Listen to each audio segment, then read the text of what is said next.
Bonsoir tout le monde. Bienvenue à cette conférence ICM Amos. On est dans le cadre de la semaine minière, mais ça reste une semaine, une conférence qui fait partie des conférences mensuelles. Je le spécifie simplement parce que ça fait une différence au niveau des commanditaires. Je vais revenir sur les commanditaires dans quelques instants. On va commencer par me présenter. Robert Cloutier, je suis le président de la section ICM à Amos. La première chose en commençant, c'est le merci aux commanditaires. Je veux juste m'assurer que tout le monde soit bien au courant que ce commanditaire excellent hop.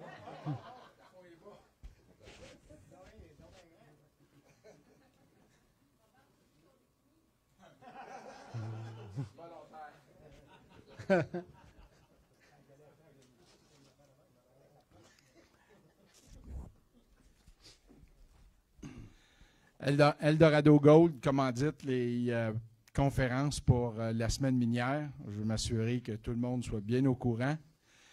On a plusieurs autres commanditaires aussi. Vous avez pu voir en arrière, il y avait un PowerPoint qui défoulait. Qui déroulait. Il y a rien qu'un petit air de différence. Voyons. Le PowerPoint qui déroulait en arrière pour remercier les commanditaires de la saison régulière. Pour la semaine minière, où on a quand même beaucoup d'activités cette semaine, les commanditaires sont tous affichés sur les envois courriels que vous avez reçus. Ceux qui aimeraient avoir une version papier, j'en ai plusieurs copies qui traînent en arrière. Ramassez-en une. Vous allez pouvoir voir là, les activités qui s'en viennent. Il y en avait 3 aujourd'hui. Ça commençait avec un déjeuner-conférence. Ensuite, il y avait une visite de mine. En fait, il y en a même une 4 aujourd'hui, excusez. Une visite de mine à la mine Goldex à Val-d'Or. Ensuite, il y avait une formation dans les locaux de l'université. Puis on finissait à soir avec le 5 à 7 où Norascon viennent nous présenter leur entreprise. Il en reste encore. Il y en a tous les jours cette semaine. Mercredi et jeudi, c'est 2 visites de mine. Malheureusement, elles sont déjà complètes. Mais vendredi, je vous invite, il reste encore de la place pour aller visiter les installations de Versadril à Val-d'Or le matin. C'est une visite matinale avec le déjeuner, c'est à 8 heures le matin, suivi d'une dîner-conférence par Sylvain Lehoux de Mine Eldorado vendredi. C'était la publicité pour la semaine minière. Je vous invite aussi à visiter notre page Facebook. Sur la page, je mets quotidiennement les principales nouvelles du secteur minier. Il y a un pad avec des feuilles qui circulent pour vos présences. Si vous participez à l'activité pour la première fois et que vous avez une carte d'affaires, je vous recommande fortement de la mettre dans la boîte en arrière.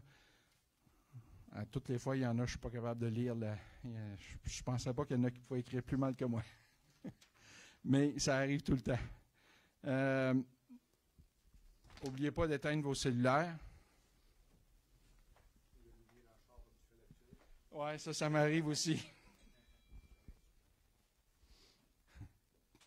Mais j'ai fait mieux que ça aujourd'hui. Je l'ai oublié à la maison. J'ai été tranquille. La conférence de ce soir est donnée par M. Denis Jobin, qui est vice-président développement corporatif chez Norascon.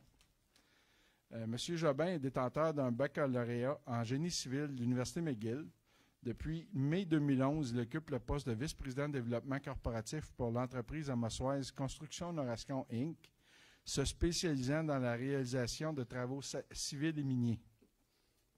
Originaire de la région, M. Jobin est revenu s'y établir au terme de ses études universitaires. En mai 1988, il s'est joint à l'équipe de Norascon.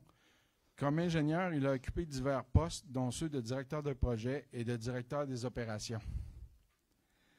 M. Jobin compte plus de 30 années d'expérience dans les secteurs civils et miniers. Dans sa carrière, il a été à la tête de plusieurs projets d'envergure en lien avec la production, le démarrage d'unités d'opération et l'ingénierie. Il a su diriger ses groupes de gestion de projet à des niveaux d'excellence par le biais d'un programme efficace de suivi des coûts, des échéanciers et de la qualité des livrables. Démontrant d'excellentes aptitudes pour l'implantation de nouveaux systèmes de gestion, M. Jobin a toujours eu à cœur d'orienter sa pratique vers l'amélioration continue. Merci.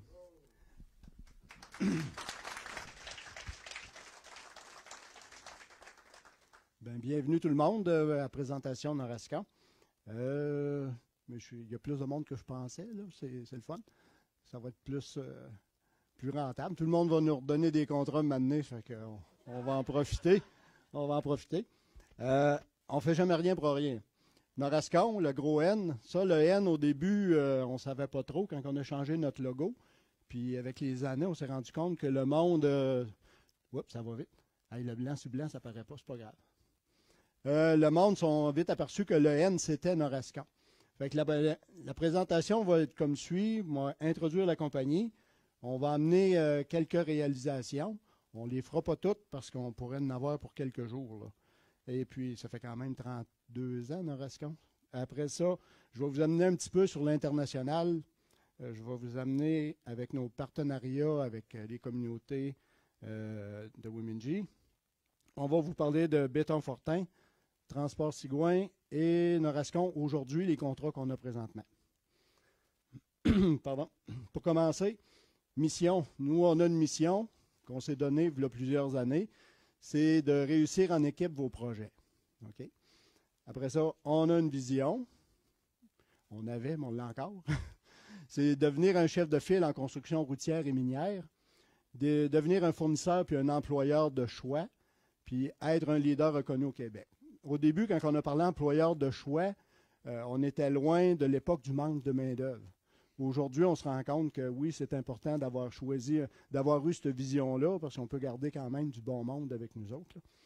Après ça, les valeurs qu'on préconise, pardon, le travail d'équipe, l'excellence, la flexibilité, l'accomplissement, puis l'engagement. Tout ça, c'est Norascon. Depuis 1987, spécialisé dans les travaux génie civil et minier, on a acquis une solide réputation de bâtisseur grâce à la qualité de service et l'engagement des membres de son équipe à l'égard de chacun des projets qui lui sont confiés. Nous autres, on a une équipe dynamique professionnelle. On a beaucoup de professionnels. Une grande expérience de travail sur nombreux projets routiers, miniers, municipaux, ainsi qu'industriels. L'actionnariat de la compagnie, c'est une compagnie privée. On n'est pas coté à la bourse. Puis, on est établi depuis 1987. Un chiffre d'affaires annuel d'environ 100 millions dans le groupe. Et puis, on a environ de 300 à 450 employés qui varient en fonction des saisons. Puis, on est bien gros sensible au contrat. On peut pogner un contrat qui demande de 150 employés, puis ça dure 1 an, 2 ans. Après ça, ça diminue. Ça fait qu'on varie tout le temps. Mais là, on est assez stable, à peu près à une moyenne de 400 environ. L'équipe de direction de Norascon, en réalité, c'est notre président, Michel Fortin, son fils David, qui est notre nouveau directeur général depuis 5 ans. Denis Jobin, Aidé Pomerleau. Je ne les passerai pas toutes. Mario Blais, Christian Tourangeau, Éric Blais.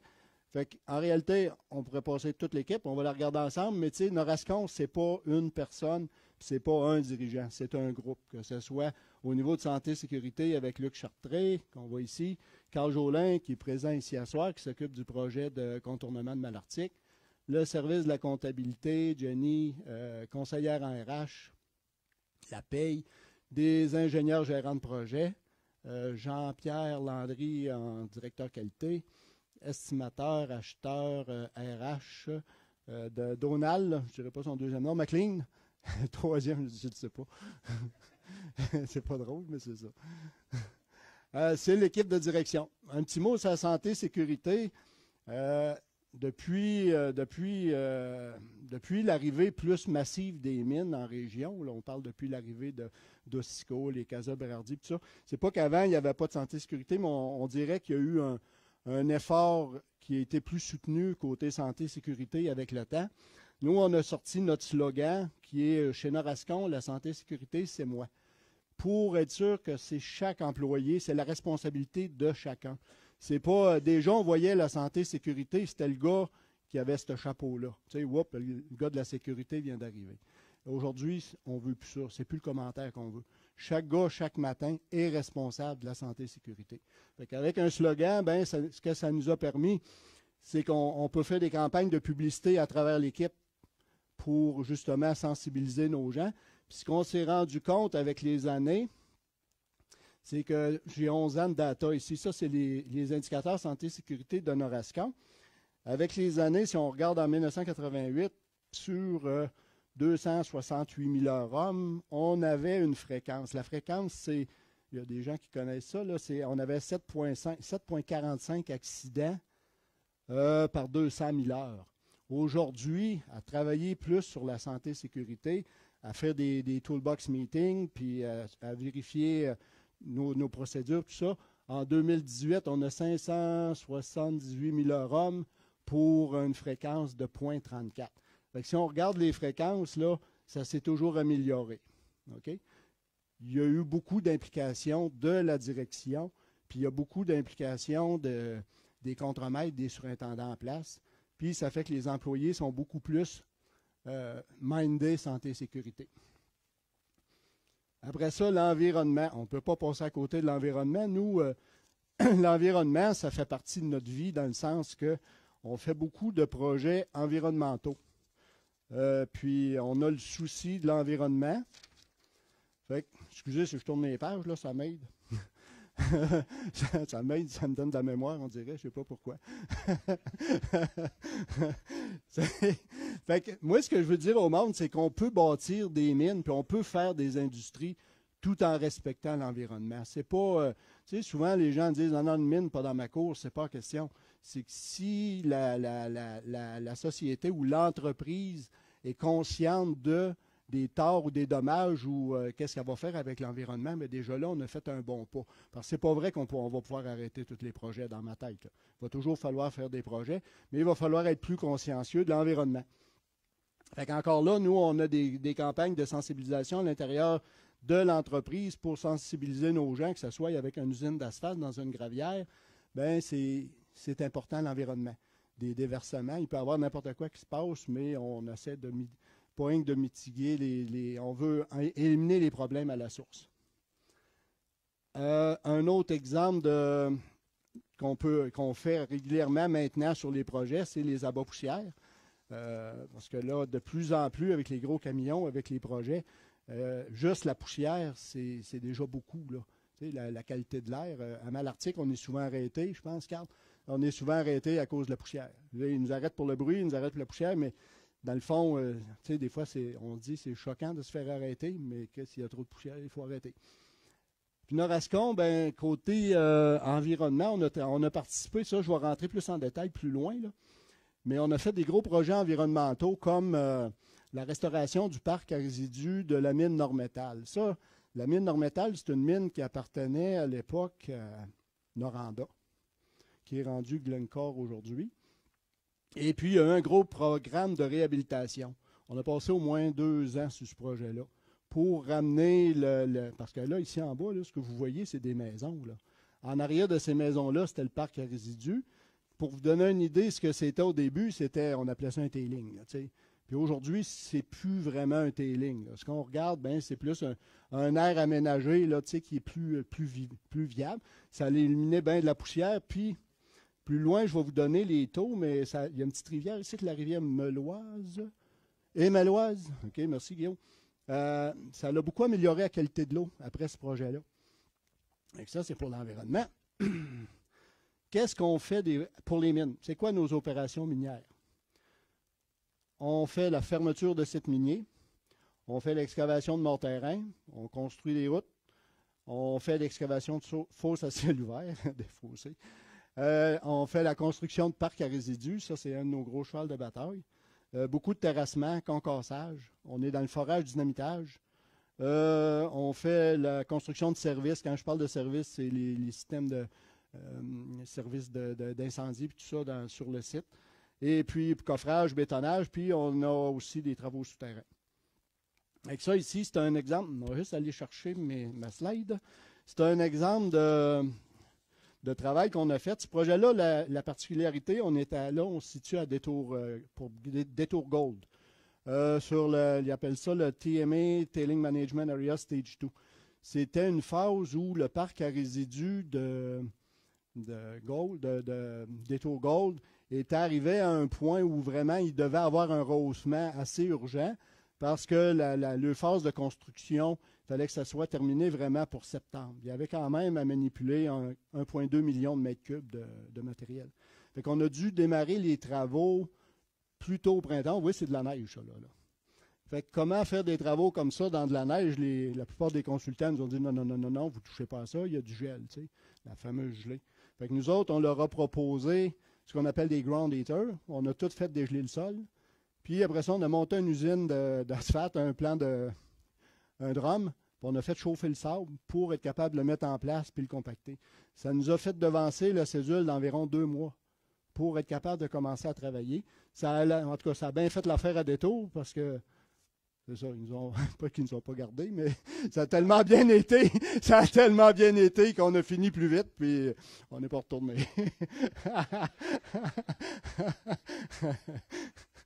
C'était vraiment un beau projet, là. Tu sais, c'est pas, ça a donné vraiment un beau résultat. Quand on regarde les digues, c'est vraiment, s'il y aurait eu ça à Sainte-Anne-du-Lac, Sainte-Marthe, il n'y aurait pas eu d'eau dans le village.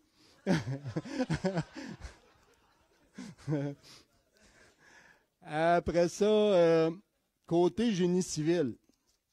Côté génie civil, c'est l'autre côté. C'est un peu 2 spécialités, mine puis civil, qui se rejoignent beaucoup. Côté génie civil, qu'est-ce qu'on fait? Ben, c'est l'enrobé bitumineux. Fourniture de béton avec béton, coffrage, travaux municipaux, construction de routes, terrassement, concassage, forage dynamitage, pont structure, puis travaux hydroélectriques. Ici, on voit, c'est beau. Ici, on voit, bon, mais ça, c'est un ponceau sur la route, je pense, c'est Barraute vers Val-d'Or, 393, je ne sais pas. C'est un changement de ponceau. Ça, c'est une opération chez nous qui est courante, là, quelques fois par année. Après ça, c'est la pose d'une chambre, probablement une chambre de vanne, celle-là, je ne sais pas où, c'est à Sainte-Terre, je pense, au Nord-Bord. Après ça, une usine d'asphalte mobile qui est située dans je ne sais pas quel banc. OK, c'est ça pour le civil. Maintenant, les réalisations. Là, on a choisi 3-4 projets. On ne pouvait pas, le choix, il a été vraiment aléatoire. Mais aléatoire, puis vous allez comprendre pourquoi. Nous, chez nous, avant de commencer, un projet, ça a toujours chez nous des étapes. OK? Les étapes, c'est la soumission. On soumissionne. On est invité à soumissionner ou on fait venir des documents. Après ça, il y a un contrat. Puis après ça, il y a une exécution. Nous autres, c'est simple. On ne fait pas de soucoupe volante puis d'affaires de même. C'est bien, bien simple, pas de navette spatiale.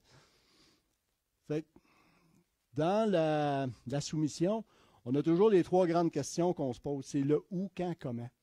Puis souvent, c'est à partir de là qu'on est capable d'établir c'est quoi les méthodes de travail qu'on va prendre. Parce que le où, quand, comment, lui, nous amène à savoir, bon, ben, on est où, on est dans quelle année. Parce qu'aujourd'hui, souvent, il y a des projets que ça s'étire plus d'1 an. On commence-tu en hiver ou on commence en été? Des fois, ça a des grosses influences. Puis souvent, les gens, ils ne voient pas la différence, mais nous, on l'a fait parce qu'on travaille avec des matériaux. Puis nos gros matériaux, bien souvent, c'est le sol. Fait que le sol, l'hiver, c'est aussi drôle que ça puisse paraître, ça ne se comporte pas toujours comme l'été. Moi, j'avais le sol l'hiver, on crée des systèmes artificiels. Fait que le où, quand, comment, un coup qu'on a réglé le où, quand, comment, on a des logiciels qui nous permettent de rentrer nos équipes de travail, où on rentre nos équipements, où on rentre nos matériaux, nos fournisseurs, tout ça. Puis à partir de là, on est capable d'établir ce qu'on appelle le prix, le coût. Et puis après ça, on est capable de relier ça avec un autre logiciel qui s'appelle Oric, Primavera, qui nous donne qu'on peut faire la cédule. Puis l'important de relier le coût avec la cédule, c'est que souvent, si tu n'as pas fait ça, tu as assez d'argent pour faire la job, mais tu n'es pas dans le temps. Tandis que si tu veux la faire dans le bon temps, il te manque peut-être de l'argent. Ça s'apprend avec le temps. Après une grosse job à Bay Jane, tu le comprends, ce bout-là. Tu l'apprends. Je ne dirais pas comment ça coûte, mais tu l'apprends. Après ça, ben là, on arrive à la partie le fun, la signature du contrat, quand on peut réussir à en signer un. Ça, les contrats, chez nous, c'est pas compliqué. C'est une moyenne au bâton d'à peu près 1 sur 10. Là. C'est pas, il faut faire au moins 10 soumissions pour avoir un projet. C'est immanquable. Fait que si tu tentes de faire des soumissions, c'est sûr que tu vas arrêter de travailler. C'est clair. Fait que comme exécution, ben, on a décidé de vous montrer un contrat avec Hydro-Québec qui était la centrale EM1. Je ne sais pas s'il y a bien des gens qui ont travaillé dans des centrales. Une centrale, c'est un peu comme une mine. Tu as une grosse excavation à ciel ouvert. Et puis, tu as des galeries qui rentrent là-dedans. On voit le début du portail est là. Ça, c'est le début de l'excavation à ciel ouvert. Si on regarde sa prochaine slide, on a l'excavation qui est de dimension beaucoup plus grande. Si on voit le petit pick-up au fond, là, la centrale, elle commence à descendre. On n'est pas encore rendu au niveau des turbines. Il faut continuer à descendre. Notre portail est pas mal tout fini. Il est ici. On voit notre système de ventilation. Le garage pour les équipements souterrains. Et puis, de l'autre côté de la montagne, mon ami Guillaume, de l'autre côté de la montagne, on a ce qu'on appelle la prise d'eau. Fait que la prise d'eau, finalement, c'est que l'eau, elle rentre, elle descend dans les inclinés, puis elle rentre dans une turbine. Okay? C'est là que l'électricité est produite. On parle de dimension, je pense que c'est un drop d'à peu près 200 pieds dans ce cas-là. Fait que les portes, ben, pour vous donner une ordre de grandeur, une idée, là, c'est haut, là, ça c'est un boom truck. Là. C'est ça qui est la porte, puis ça c'est 3 tunnels. Wow! 3 tunnels indépendants. C'est beau. C'est 3 tunnels. Fait que ça, c'est une centrale qui a 3 turbines. C'est EM1, East Main One Repair. C'est ça. Puis, c'est ça. OK. Après ça, c'est là qu'on dit que les mines puis le civil, ils se rejoignent pas mal. Là, mon beau gros jumbo. C'est un jumbo qu'on avait fait préparer par MTI à l'époque à Sudbury. Écoute, le délai de livraison, je pense qu'il y avait 3 mois pour nous produire un jumbo comme ça. Aujourd'hui, je serais curieux de vérifier avec les fournisseurs d'équipements 1 an minimum. Hein? Parce que la particularité de ce jumbo-là, c'est pas qu'il est développé technologiquement parlant, mais il est surélevé. Parce que là-bas, il fallait faire des excavations, beaucoup de grandes dimensions, comparativement à ce qui est disponible pour les mines. Les mines vont travailler, je ne sais pas, des hauteurs d'heading de 3-4 mètres, 5 mètres. C'est ça. Tandis que là, on s'en allait dans le 8 mètres et demi. Fait qu'on avait fait faire une machine spéciale pour ça. Vous voyez une idée de la grandeur dans ce cas-là, les conduites d'amener souterraines étaient faites comme un genre de fer à cheval. Puis après ça c'était tout, ça c'était bétonné. Nous, on bétonnait les coudes avec un genre de coffrage FCO. Jerry était venu voir ça avec moi dans le coffrage. On bétonnait les coudes, puis après ça, on descendait cette grosse canne-là, là, qui descendait sur des rails. La canne, elle pesait, si je ne me trompe pas, 100 tonnes. Hein, Guillaume? C'est 100 tonnes. Mais Guillaume va nous le dire parce que je suis content qu'il soit là. C'est un coffrage qu'on a récupéré à LG2, qui est descendu chez Métal Marquis à la Sarre. Le Métal Marquis nous l'a remis tout en condition de travail. Après ça, on l'a remonté à M1, on l'a assemblé, puis on a commencé à jouer avec. C'est un gros morceau pour jouer avec. Là. 100 tonnes, puis c'est pas évident. Il y a une anecdote avec ça. Le premier jour qu'on a mis le câble, comment qu'il y avait on passait 6 fois dans le poulie. 6 fois. Puis là, on commence à descendre la patente. Hey, c'est pesant. Il y a un treuil, il y avait un treuil en bas. Puis là, ça se met à descendre. À un moment donné, ils comptaient les tours sur le drum. Les gars, ils ont dit, Chris, Denis, il manque de câble. Ça, là, c'est pas une joke, là, c'est vrai. La patente, elle pèse 100 tonnes, elle est en descendant, puis là, tu te rends compte que tu n'iras pas t'accoter où il faut que tu y ailles. Fait que là, on a décidé de remonter la patente. Puis là, tout le monde te regarde et dit, quoi, c'est quoi qui se passe? Vous ne bétonnez pas, quoi? Fait que là, on a appelé le gars de sécurité. On a dit, regarde, toi, là, tu viens ici, on va t'expliquer quelque chose. Avec Guillaume, puis on avait un gars, Fred, je me souviens dans le temps. Fred, c'était un drôle de bonhomme, puis là, on s'est dit, Chris, il faut changer ce câble-là. Fred, il dit, il n'y a pas de problème. Il parle de même. Il dit, on va souder les 2 câbles bout à bout. Hey, t'es sûr que ça va tenir? T'es sûr que ça va tenir si on parle d'un câble? Oh, inquiète-toi pas, inquiète-toi pas. Hey, on soude les câbles. Guillaume, il nous trouve un moyen de breaker ça dans les airs. Pendant la nuit, on change le câble. Écoute, c'était long, là, je ne sais pas comment il y avait de pied de câble. Ça ne se pouvait pas. 1700. Merci, Guillaume. Puis là, on rille tout ça pour finalement finir le lendemain matin. Puis là, on était prêt à descendre. On appelait ça la canne. On descendait à la canne. Ça, c'est un coffrage qui est hydraulique. Fait que quand tu le descends en position, tu l'ouvres, puis il y a comme un panneau qui vient fermer le joint, puis tu coules. Quand tu as fini de couler, tu refermes ton panneau, tu le redéplies, tu le relèves, tu fais l'autre coulée. Tu t'en viens comme ça. Je pense que c'était 4 coulées. Merci, Guillaume. C'est bon. Je suis content que tu sois venu. Fait que pour vous donner une idée, ici, pour vous donner une idée, ce coffrage-là, on a fait la première conduite comme ça. On l'a sorti, on l'a translaté, on a fait la deuxième, on l'a sorti, on a fait la troisième. Toute la grosse aventure, elle s'est passée dans le premier trou. Après ça, on était correct, on avait le bon câble. On avait la bonne méthode. Fait que grosso modo, c'est ce qu'on appelle le projet des conduites forcées. L'autre projet que je voulais vous présenter, c'est sûr qu'on n'est pas rien que des mines, on fait aussi du pavage. Fait qu'on avait un projet maintenant qui était le pavage de l'autoroute, le Highway 7 à Carlton Place en Ontario. Pourquoi j'aime ça parler de ce projet-là, c'est que c'était quand même un projet assez d'envergure. On parlait de, je pense, c'est 160 000 tonnes d'asphalte. C'est beaucoup, là. C'est beaucoup. Puis, pour nous autres, ça fitait bien comme dans Cédule parce que c'était comme pavé en 3 phases. C'était 3 automnes. Fait que nous autres, l'automne, ici, c'est plus vite qu'au sud d'Ottawa. La seule hic qu'on a trouvée, c'est que là-bas, c'est le MTO. Le MTO, c'est les normes MTO et non les normes MTQ. Fait que là, il a fallu retourner à l'école. Ça a été vraiment un bon apprentissage, mais qui a valu la peine. Nous, ce qu'on faisait dans ce temps-là, on amenait notre propre usine. C'était notre usine mobile. Dans le cas-là, c'est le CMI. Puis, on est installé dans la carrière chez M. Kavanagh à Carlton Place. C'est un gentil monsieur. Lui, il produisait nos agrégats. Nous, on faisait notre mélange.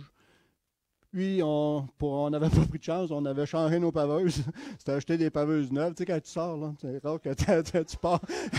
tu pars avec ton vieux T-shirt. On avait changé les paveuses. On a dit au moins, on va mettre toutes les chances sur notre bord. Mais ils voulaient pas rien que voir des paveuses, ils voulaient voir de la belle asphalte. L'affaire qu'on n'avait pas acheté, qu'on aurait peut-être dû, c'était un planeur. Parce qu'il a fallu en arracher un petit peu. Mais c'est pas grave, on a appris. Moi, j'ai toujours dit, dans la vie, l'important, c'est que tu ne fais jamais rien pour rien. Faut toujours que ça avance. Puis ces projets-là, c'est des projets tout le temps en phase. Comme vous voyez, là, la couche 7 est arrêtée là, puis là, notre chum, lui, est en train de faire sa structure, fait qu'on change de place dans ce temps-là. Bon, on est capable de s'adapter avec ces conditions-là. Pour, en bout de ligne, je trouve que ça a donné un beau projet. Je l'ai roulé par après, puis ça a fait un beau projet. Bien intéressant. L'autre projet qu'on a mis, les pistes, oui, les aéroports. Ça, les aéroports, nous autres, on aime ça. Je ne sais pas pourquoi. C'est que c'est pas mal d'asphalte dans pas long, puis tu n'es pas trop dérangé, parce que s'il arrête le trafic aérien, il n'y a pas de trafic. Puis s'il laisse, là, c'est compliqué. Ça, on avait une shot, un cours pavé à l'aéroport de Val-d'Or. Puis on était en section sur la piste. Puis quand on fermait une section pour paver, mais les avions pouvaient atterrir sur l'autre bout. Mais un bon matin, il y a un monsieur qui s'est trompé de barrière avec son troc. Il est rentré par la mauvaise barrière. Puis là, il y avait des avions en approche. Je ne sais pas si vous savez, mais un meeting chez c'était TP Transport Canada, là. Ouf.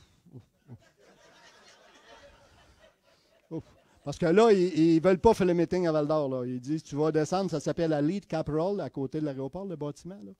Puis là, tu as un meeting à Lead Capital. C'est pas le fun. Fait que les aéroports, c'est des beaux projets. Ici, le premier convoi, c'est Matagami. On a pavé là 2 ans. Fini de paver l'aéroport de Matagami. Fait que le casse-croûte est toi, Jerry, si tu veux aller fioler ton coco, il y a du gaz. Après ça, celle-là, je l'aime, c'est l'aéroport d'Amos, qu'on a refait l'éclairage aussi, puis ça l'a donné vraiment des bons résultats. Moi, je pilote pas, mais je passe souvent au bout de la piste. Puis c'est vraiment beau parce qu'ils ont mis les lumières d'approche, là, tu sais, qui sont verts ou rouges selon la bonne élévation, là, quand tu fais ton approche. Là. On appelle ça le papi, les lumières à papi. Puis, je trouve que moi, j'aime ça voir ça le soir. C'est personnel, là, je vous le dis. Et puis, on a mis aussi le système de lumière, les strobes, là, qui marchent au bout, là, les 5, ça, c'est les Audal qui appellent. Ici, on voit, c'est nos équipes qui sont à l'aéroport de Matagami. Puis ça, c'est encore une photo d'une usine dans une gravière quelconque. Je pense que c'est sa route 109, ça a aidé. Fait que c'est pour les aéroports. Ossisco, mine canadienne, Malartic, Morterrain. Ça, moi, je vais aller chercher des notes là-dessus. J'avais quelque chose. J'avais quelque chose à vous dire. OK. Ça, c'est le premier contrat de Morterrain qu'on a fait pour Ossisco avant que la mine soit, avant la transaction avec Nico Eagle et Yamana. OK, c'était, on appelait ça la vieille gang, nouvelle gang. Fait qu'on s'était équipé de Komatsu. Et puis, c'était pas mal toute une flotte Komatsu. Pour, justement, on avait enlevé, originalement, c'était 12 millions de mètres cubes. Sauf que ça a fini avec 7 200 000 parce qu'on avait pris de l'avance, puis il a fallu arrêter. Parce que là, on était rendus, eux autres, il y avait assez de rock pour continuer à développer. La transaction est arrivée, fait qu'après ça, il y a eu un paquet d'affaires. Fait que finalement, notre contrat de Morterrain a fini à 7 200 000 mètres cubes en 28 mois. Fait que ça veut dire ça que, puis on voit, on était en plusieurs étages. Là, on travaillait là.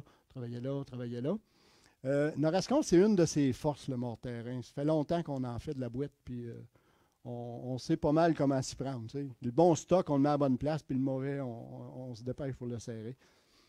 Tu vois, ce projet-là, on a fait en 28 mois, on faisait une moyenne d'à peu près 260 000 mètres cubes mois. Fait que ça donne, c'est un bon volume à déplacer. On avait monté, on l'a encore là-bas, là, on est encore là-bas dans cette installation-là. On a des garages pour réparer nos équipements. C'est toutes des machines qu'il y en a qui n'ont jamais vu la maison mère. Là. Ils sont toujours partis, puis ils sont toujours là-bas.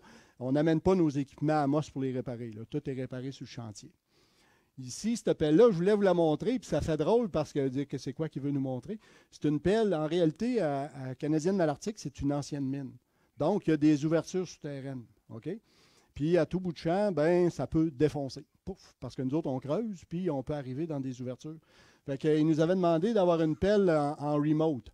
Donc, si vous regardez dans cette pelle-là, il n'y a pas d'opérateur. OK?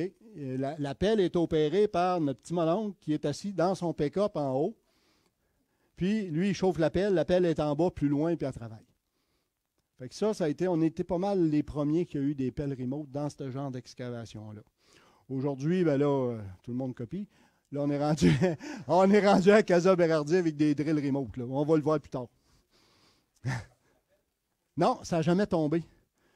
Dans le fond, c'est aussi bien de même. Là, même si elle est bien assurée, mais au moins, on ne l'a pas perdu. C'est ça. Ici, c'est encore de la suite des excavations. Après ça, c'est quoi qu'on monte? OK. Ah, là, ça, je vais en passer vite, parce que je ne veux pas vous garder ça jusqu'à demain matin non plus. C'est notre brochure corporative. On a décidé de vous la mettre en présentation. Je vais en passer vite parce qu'elle est disponible en arrière. Fait que si vous la voulez, ben vous pouvez vous en ramasser une copie. Vous ne la volez pas, on la donne. Vous pouvez en prendre une copie. Ben, en fait, on va faire le tour de la brochure, mais je ne vous lirai pas toute, puis je ne passerai pas toute parce que vous allez dire que c'est redondant. Dedans, vous allez voir qui nous sommes. Vous allez voir pourquoi Norascon, pourquoi qu'une compagnie choisirait Norascon plutôt que quelqu'un d'autre. On vous explique notre point de vue, c'est peut-être pas celui de tout le monde, c'est le nôtre. Ça peut arriver, c'est que tout le monde ne soit pas d'accord avec nous autres. Après ça, on explique qu'est-ce qu'on fait pour les compagnies minières. Restauration, l'excavation, les parcs à résidus, le terrassement, concassage, forage, dynamitage. Avec un exemple de Norascon, joueur important dès le début d'un projet minier. Restauration de sites miniers, ça on va le voir encore plus loin parce qu'on a des chiffres intéressants à regarder là-dessus. Après ça, on va vous amener, c'est quoi, qu'est-ce qu'on fait dans les excavations en ciel ouvert? Morterrain, forage, dynamitage, transport minerai, travaux de drainage, terrassement. Ça vient redondant parce qu'on fait, dans le fond, on fait toujours la même affaire, nous autres. Là. Après ça, construction de parcs à résidus et barrages. Ça, c'est une de nos spécialités. De plus en plus, les parcs à résidus sont mieux gérés que c'était là, dans les années 40-50. Quand on a commencé au début, les premiers gros parcs qu'on a vraiment réalisés là, avec une structure vraiment plus étanche, ça a été Hors-Louis-Court. Hors-Louis-Court, on avait vraiment une structure à peu près comme on fait à Beijing. On avait travaillé avec Golder là-dessus. C'est un noyau de moraine assis sur le roc avec le roc foré puis injecté. Fait que l'étanchéité n'est pas juste dans le noyau de moraine, elle est aussi dans le roc, avec des forages, avec de l'injection, avec ce qu'on appelle des drains. Là, je ne veux pas designer un projet, mais s'il y a une goutte d'eau qui passe, il faut y créer un chemin préférentiel. Fait qu'on on appelle ça des drains pour sortir l'eau à l'extérieur. Fait qu'Hors Ressources, ça a été pas mal un des premiers gros sites qu'on a travaillé comme ça. Là, de plus en plus, les digues sont de mieux en mieux faites. Il y a toujours des grosses avaries. On vient de voir Valley au Brésil. Il n'y a pas de solution qui est proof à 100 %. C'est pas, moi, ce que j'aime, c'est mettre de la roche. Fais de l'étanchéité, mettre de la roche. La roche, c'est tough. L'Angleterre, on l'a vu là, à Sainte-Marthe-sur-le-Lac. C'est pas bon. J'espère que le gars de l'environnement, il va s'en souvenir. Hein? Fait que les terrassements. Après ça, notre concassage. On n'a pas parlé beaucoup, mais on a deux usines de concassage portatives d'assez grande production. Présentement, on a une qui est à Malartic, puis l'autre est à Duparquet. C'est beau, merci. Duparquet et Malartic. Parce que là, on prépare des agrégats pour le projet de Malartic, puis on prépare des agrégats pour un projet d'asphalte à Duparquet. Puis ça, on fait ça continuellement. Nous autres, c'est comme, moi, j'appelle ça, on a un cirque. Tu sais, Beauce Carnaval, ils font le tour des villages, mais nous autres, c'est à peu près pareil. Mais on fait le tour avec des machines, tu sais. Puis c'est pas le monde qui paye le vendredi, c'est tout le monde qui paye à tous les jours. C'est le même qu'on travaille. Ils ne s'en rendent pas compte. Génie civil. Dans le génie civil, ben, c'est large aussi. On fait, comme là, on voit les gars sont en train de poser des on appelle ça des ancrages diwoodag. Je ne sais pas s'il y en a qui connaissent ça. Des diwoodag en train de les tester sur l'arrachement. C'est toutes des choses que Norascon a développées depuis 1987. Fait que, on est dans les travaux municipaux. Ça, travaux municipaux, quand c'est venu le temps à Malartic de relocaliser, je ne sais pas comment il y avait de maison, là, mais il fallait refaire un nouveau développement. On était quand même un joueur important dans ça parce qu'il n'y en avait pas beaucoup qui voulaient prendre un contrat, qu'il y avait un délai serré, puis que ça prenait beaucoup d'équipes. Je pense que c'est 3 ou 4 équipes poser du tuyau, puis tout faire les structures de rue. Fait que ça a été, tu sais, ça a vraiment été, c'est notre force. Après ça, terrassement, on revient en concassage. Réseau routier, le forage dynamitage, puis les ponts. Ça, c'est le pont. Quand on a fait la route qui monte à la mine au Pinaca, c'est celui-là, j'ai vérifié aujourd'hui, c'est le pont Pikachu. Je pensais qu'il y avait le pont au Pinaca, mais le pont au Pinaca, lui, il est dans... Il y avait 2 ponts pareils, mais il y en avait un qui était d'une grosse vallée. C'est pas ceux-là. Fait qu'on a travaillé beaucoup. Ça, on avait fait ça à l'époque avec Wiminji. C'est des projets le fun.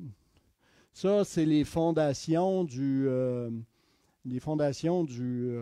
hoist puis du... Ça, c'est les hoists et compresseurs pour la mine au Pinaca et Léonard. Puis ça, c'est pour le shaft de production. Toutes les fondations, on avait le contrat de fondation avec la pompe à béton. Fait que peu importe l'envergure des projets, notre équipe est composée de professionnels. On est capable de les réaliser clé en main. Quand je vous disais Normetal, vous ne le verrez pas, je pense, c'est trop. Le screen est trop. Le gros bénéfice que ça a donné, là, je vais vous le lire. Je vais vous le lire parce que ça vaut à peine, là. Et là, on est rendu loin. Hein? Non. J'en saute des bouts. C'est les pages qui n'ont pas suivi. J'avais fait ça pour être sûr de ne pas oublier. En fin de compte, ce que je voulais vous dire, c'est les gros bénéfices. Avec la fermeture, ça, vous l'avez dans une petite brochure. C'est pour ça que je ne voulais pas tout vous le lire. Là. Vous allez dire, Calique, c'est quoi qu'on va lire? Si on ramasse la brochure, il n'y aura rien à lire. Hein, parce que moi, je ne veux plus qu'il y ait de brochures en arrière, mais je parte là. C'est le bénéfice. 3 ans après la fin de la construction, le niveau de la nappe phréatique dans les résidus recouverts avait baissé de 2 mètres. OK? Parce que nous autres, on a fait une barrière étanche là-dessus. Le taux d'exfiltration d'acide avait diminué de plus de 40 %. Puis le pH de la rivière avait passé de 3,3 à 6. Fait que quand on parle de 3,3, c'est un eau qui est assez acide, qui est rouge, qui n'est pas belle. À 6, qui n'est pas loin d'être l'eau qu'on pourrait peut-être boire.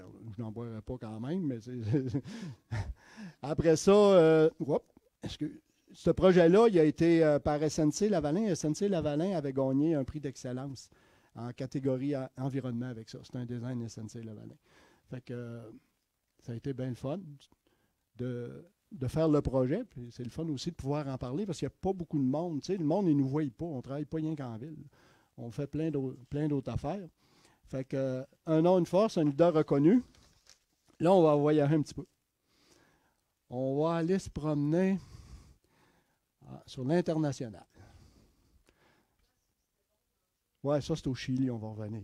Tu vas trop vite. Là, je veux vous montrer le prix de l'or. Nous autres, on est venus au monde, là, Norascon, en 1987. OK? Le prix de l'or, à l'époque, il était à peu près 450. Puis là, l'or, elle s'est mise à descendre, puis à descendre. Elle a atteint des bas-fonds d'à peu près, écoute, 300 piastres l'once. C'était pénible. Puis ça, là, après ça, elle s'est mise à monter. Mais dans cette période-là, ben, en tant que bon entrepreneur, ben, tu veux pas manquer d'ouvrage. Tu penses que tu vas en manquer, mais tu n'en manqueras pas pareil. On avait décidé de développer. On avait été invité en premier en Tanzanie. Tanzanie, c'est un pays de l'Afrique de l'Est, juste au sud du Kenya. Vous allez me dire, qu'est-ce que vous avez été faire là? On se pose encore la question.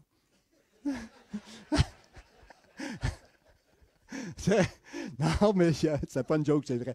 Il y avait quelque chose. On avait été invité parce qu'il y avait il appelait ça le Second Integrated Road Project. OK? Ce que c'était en réalité, c'est environ plusieurs centaines de kilomètres de route à faire pour le gouvernement de la Tanzanie, justement pour amener le développement minier au sud du grand lac Victoria qu'on voit ici. OK? Le Victoria Lake. Ça, après ces routes-là, ça l'a donné, c'est là que Pangea, avec Claude Britt, avait trouvé la mine Bulyanhulu. C'est là que la Geita Mine est venue au monde. Tous les gros projets miniers de la Tanzanie sont venus au monde après ça. Donc nous autres, on s'est dit, écoute, on va aller faire des routes, puis après ça, on va travailler pour les mines, ça va être le fun au coton. Sauf qu'on a comme manqué de gaz. Avant que ça arrive. Tu sais, des fois, dans le développement, tu es trop vite, puis des fois, tu n'es pas assez vite. Avec le cas de la Tanzanie, on était beaucoup trop avant le temps. Tu sais, le développement est venu, mais il est venu après. C'est qu'on a eu le temps de s'essouffler.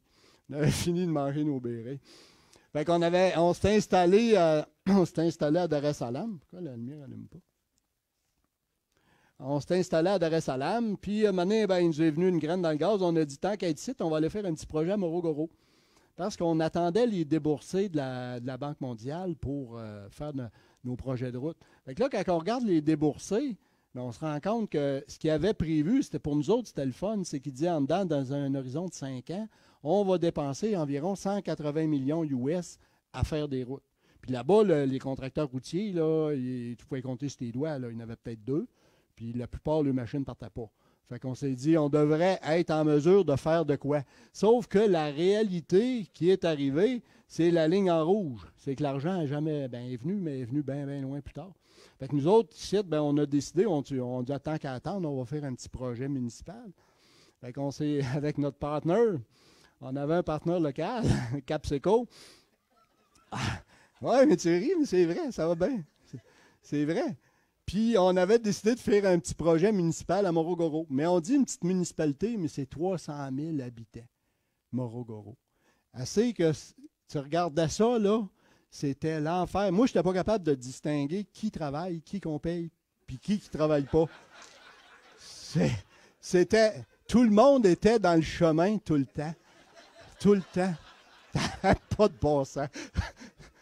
Ça n'avait pas... Pas dire le gradage, je n'amènerai pas faire de l'autoroute en Ontario, là, ça c'est sûr. Mais on a réussi quand même à faire un beau projet avec ça. On n'a pas fait d'argent. Je ne vous cacherai pas, ça n'a pas été la plus grosse aventure, là. Mais je suis content, aujourd'hui, on l'a fait. On n'a pas besoin de le refaire.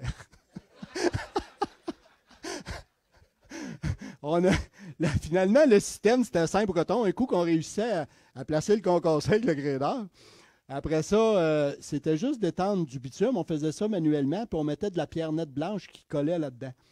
Mais moi, vous dire, le résultat, là, c'est très, très bien, là. Puis là-bas, ça peut...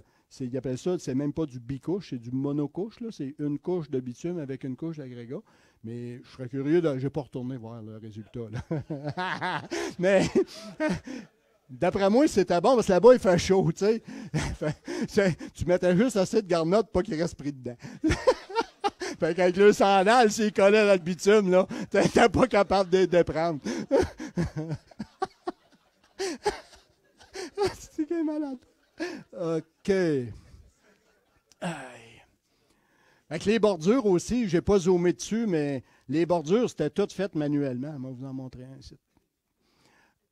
C'était vraiment toutes des petites bordures préfabriquées qu'on plaçait un peu comme ils ont fait ici en ville avec du granit. Là-bas, on ne mettait pas le granit. On n'avait pas les moyens. Mais c'était la même méthode de construction. Ça a été un projet très intéressant. Deuxième bout, c'est notre bout qu'on est allé au Chili. Pourquoi le Chili? Ben, le Chili, on avait été invité au départ. C'est un pays qui est loin d'être sous-développé, là. Très grand respect pour le Chili. C'est un pays où les mines sont beaucoup, beaucoup évoluées. C'est un pays... écoute, t'as pas... c'est très bien. C'est très bien. Très bien. La seule affaire en bout de ligne, ben, on n'avait pas d'affaire là. Une chance, ça a pris 2 ans à s'en rendre compte. Avec la première affaire, on avait été invité, puis elle m'a regardé mon screen, on avait été invité par Cambiar. Cambiar avait un projet à l'époque, ça s'appelait El Pachón. Le projet El Pachón, c'était un projet qui était en Argentine. Juste, on va se rapprocher. OK? Il y avait El Pachón, il est ici en Argentine. Ici, il y a la mine Los Pelambres. OK? On est à peu près à 200 km au nord de Santiago. Fait que eux autres, Cambiar, dans le projet de faisabilité, ils voulaient faire une route parce que le concentré devait se rendre de El Pachón puis descendre jusqu'à la mer à Los Vilos, jusqu'à l'océan Pacifique. C'est que c'était un gros pays. Ils voulaient faire une route pour être capable d'amener le pipeline de concentré jusqu'en bas. C'est de même que le Chili marche normalement dans toutes les mines. Fait que nous autres, on est partis, puis go, go, go. On va aller dans les Andes, puis on va aller design, parce que c'est un projet de design and build. On était avec la firme Texul à Montréal. Puis on a travaillé, tu vois, Los Pelambres, le moulin de Los Pelambres, je ne sais pas si vous voyez le petit point, il est ici. Puis El Pachón, il est l'autre bord. Ça, c'est la crête. Là, vous autres, vous ne pouvez pas voir. Mais c'est la crête qui sépare l'Argentine puis le Chili. Fait que le but du projet, c'était de designer une route, s'en venir dans ces montagnes-là, arriver ici, faire un tunnel, puis traverser, puis redescendre un petit peu plus bas El Pachón. On partait de l'élévation 3200 mètres. On montait dans les Andes à peu près à 4000, 4500, puis on descendait El Pachón à 3600 mètres. Les oreilles te bourdonnaient. C'est pas mêlant, c'était l'enfer. Moi, je ne suis pas fait pour ça, pantoute. Puis, tu vois, on le voit ici, le projet, là, El Pachón. El Pachón, en passant, il n'est pas encore fait. Il appartient aujourd'hui à Glencore, si je me souviens bien. Puis, il va sûrement voir le jour. On ne sait pas quand, mais il va voir le jour. Il ne faut jamais se décourager avec les mines. Fait que ça a été notre entrée au Chili. Bien là, c'est toujours tant qu'à être là, tant qu'à faire, c'est comme les rénovations. Tant qu'à faire, bien là, on a décidé de regarder un petit peu plus parce qu'il y avait le gros donneur d'ouvrage qui était, qui était puis qui est encore, Codelco, qui est la corporation Del Cobre au Chili. Puis eux, il y avait, ça c'est une digue de l'Ambals-Carène. Ambals-Carène, c'est le parc à résidus de la mine El Teniente. S'il y a des gens miniers dans le coin, ils savent de quoi qu'on parle quand on parle d'El Teniente. Moi, c'est la première mine, j'ai vu sortir des trains comme le Canadien national dans le tour de la montagne. C'était l'enfer. Fait que ça, c'est une digue, mais en réalité, c'est un barrage, mais qui est à peu près la grosseur de ce qu'on a à G3. Puis c'est le digue pour le parc à résidus. La photo, c'est pas nous, c'est Fe Grande, la compagnie qui a travaillé là-bas. Ici, on a travaillé aussi un projet pour Aguas Blancas. excusez. Aguas Blancas, c'est une mine de iodine sulfate nitrate dans le désert d'Atacama. Le désert d'Atacama, c'est beau, il n'y a rien. C'est grand, grand, grand, c'est à perte de vue, il n'y a rien. Rien. Il n'y a rien. Puis le minage, c'était un projet. Nous, il fallait faire une proposition pour miner. Puis c'était on appelle ça du caliche. Caliche, c'est une sorte de roche séchée. On dirait d'un argile séchée qui n'est pas tellement dur, mais qui est assez dur. Et puis qui n'est pas tellement épais. Qui a des petits gisements très peu profonds. C'est juste à peu près 4 pieds d'épais.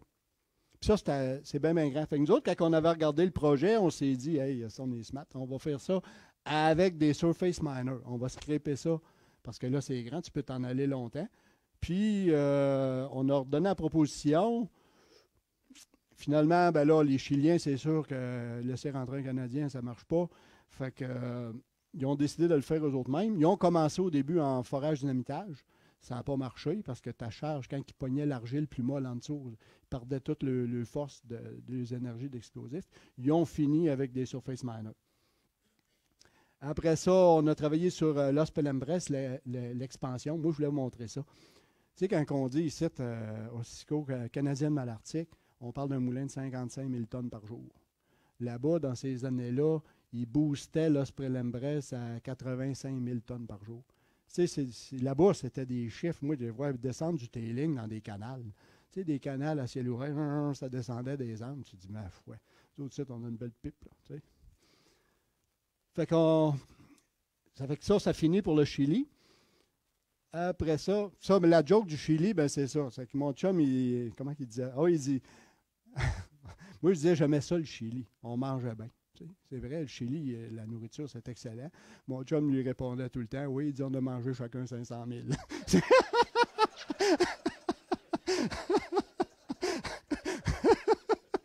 C'était pas pire.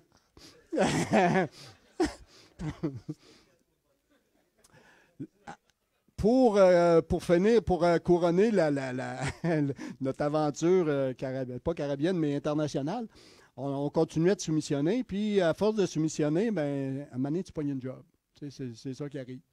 Moi, le plus drôle, c'est que c'était un job dans une île, la Dominica. Je ne sais pas si les gens... Pas la République dominicaine, on n'allait pas penser, c'est pas une place de voyage, là. Assez drôle, quand moi, j'avais été faire la visite de soumission avec mon chum Larry, l'île, il venait d'avoir un ouragan David. Je pense que c'était l'ouragan David. L'ouragan David, écoute, l'île était laite. Mais laite.